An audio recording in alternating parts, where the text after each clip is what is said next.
Raġel ta' 56 sena mill-Marsa inbat 3 snin ħabs wara l-qorti sabitu ħati li seraq 13,000 euro fi flus kontanti minn dar f'Lulju fl-2019 waqt li s-sidin kienu barra.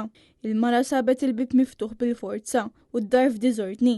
Filmati ta' CCTV urew 3 irġiel jitlu fir-residenza u l-akkużat kien l-unika wieħed identifikat. Il-qorti qalet li l-provi kienu biżejjed biex juru li l-akkużat kien involut fis-serqa.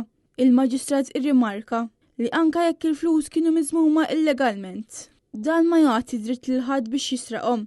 Is-sentenza ħadet in konsiderazzjoni l-istorja kriminali tar-raġel li tinkludi 7 każi preċedenti, 4 minnhom ta' serq aggravat. Il-qorti kkundannatu 3 snin priġunerija u ordnat li jħallas l-ispejjeż tal-esperti fi żmien 6 xhur, inkella jista' jaffaċċja aktar ħabs.